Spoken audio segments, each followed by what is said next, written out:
بسم اللہ الرحمن الرحیم۔ آج کل الیکشن کے دن چل رہے ہیں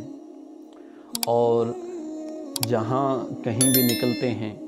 مارکیٹ میں، بازار میں، میٹنگز میں، سکولز، کالج، یونیورسٹیز میں، مختلف بیٹھکوں میں،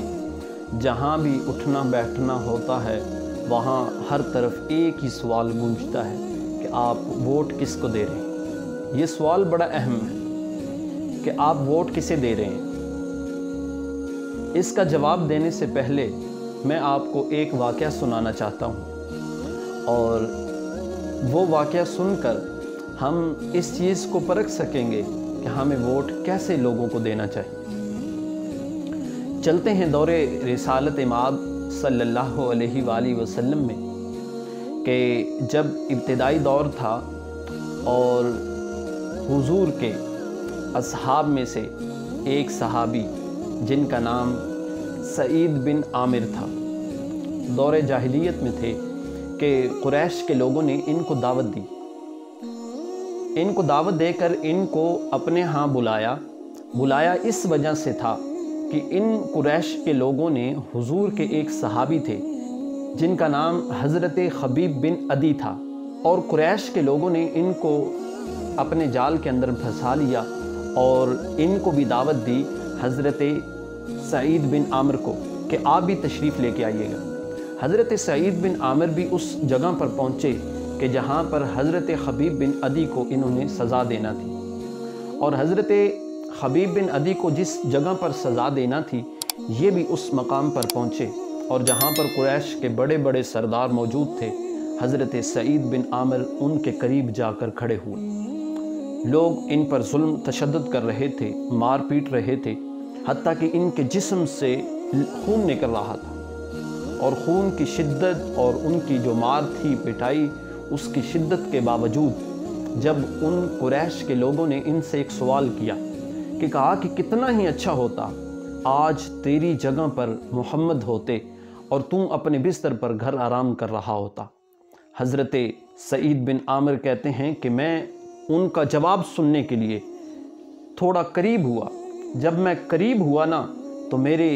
حواس باختہ ہو گئے، میں ان کا وہ جواب سن کر میرے ہوش اڑ گئے کہ اس ظلم اور تشدد اور بربریت کے باوجود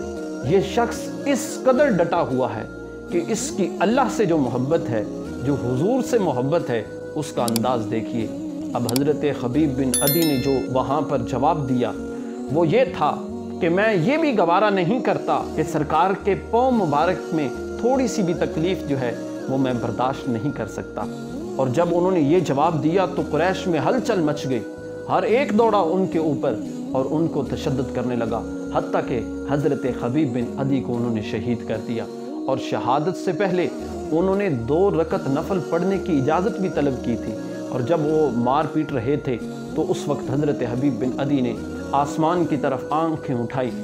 اور ان کے لیے دعا کی کہ مالک ان کو چن چن کر تو نے مارنا ہے آج جنہوں نے ظلم اور زیادتی کی ہے۔ بات بتانے کا جو مقصد تھا وہ یہ ہے کہ سعید بن عامر اس سارے کے سارے واقعات کو دیکھ رہے تھے۔ اس سارے واقعات کو دیکھنے کے بعد ان کا دل ڈر گیا، اور وہ اس چیز کو سوچ رہے تھے کہ کیسے اللہ اور اس کے رسول کی محبت ان کے دل کے اندر کوٹ کوٹ کر بھری ہوئی تھی، کہ کون سی ایسی شخصیت ہے کہ جس سے یہ اپنی جان سے بڑھ کر محبت اور عقیدت کا رشتہ رکھتے ہیں۔ تو سعید بن عامر پھر مدینہ پہنچے، اور مدینہ یہی تڑپ ان کی جو اس واقعہ کو دیکھ کر ان کے دل میں پیدا ہوئی، یہی اسلام لانے کا سبب بنی۔ تو سعید بن عامر جب مدینہ میں پہنچے، دربار رسالت میں حاضری دی، حاضری دینے کے بعد اسلام قبول کیا، اور پہلا غزوہ انہوں نے لڑا غزوہ خیبر، اور اس کے بعد کے جتنے غزوات تھے اس کے اندر شرکت کی، اور ہر وقت ان کی تلوار جو ہے وہ اسلام کے لیے کھڑی رہتی تھی۔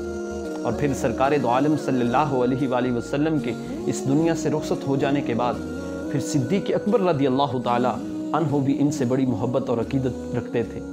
اور ان کے اس دنیا سے جانے کے بعد پھر سیدنا فاروق اعظم کا جب دور آیا تو وہ بھی ان کی سچائی اور ان کے تقوی کی وجہ سے ان کی نصیحتوں کو سنتے اور اس پر عمل کرتے، اور یہی معمول سیدنا صدیق اکبر رضی اللہ تعالیٰ عنہ کا بھی تھا کہ وہ بھی ان سے ان کی سچائی اور ان کے تقوی کی وجہ سے نصیحتیں سنتے اور ان پر عمل بھی کیا کرتے تھے۔ اور حضرت سعید بن عامر ایک دفعہ جب حضرت سیدنا فاروق اعظم کی خدمت میں حاضر ہوئے، حاضر ہو کر ان کو کچھ نصیحتیں کی، اور نصیحتیں کرنے کے بعد جب وہاں سے رخصت ہونے لگے تو سیدنا فاروق اعظم رضی اللہ تعالی عنہ نے آپ کو پیشکش کی کہ جو ہمارے حکومتی معاملات ہیں ان کے اندر آپ ہماری معاملت کریں۔ پھر خمس کا گورنر مقرر کیا اور ان کو کچھ دینار بھیجے۔ اب حضرت سیدنا فاروق اعظم رضی اللہ تعالیٰ عنہ نے ایک تھیلی دی اور اس تھیلی کے اندر 1000 دینار تھے، کہا کہ یہ جا کر سعید بن عامر کو دے دینا۔ اب وہ خمس پہنچے اور سعید بن عامر کو وہ تھیلی دی اور بتایا کہ یہ سیدنا فاروق اعظم کی طرف سے آپ کو دیے گئے ہیں اور اس کے اندر 1000 دینار ہیں۔ پریشان ہوئے، سیدنا فاروق اعظم نے مجھے دنیا دی ہے، مجھے دنیا کی کوئی ضرورت نہیں۔ وہ تھیلی لیے اپنی بیوی کے پاس پہنچے اور اپنی اس بیوی سے کہنے لگے کہ میں ایک سودا کرنا چاہتا ہوں، وہ سودا ایسا سودا ہے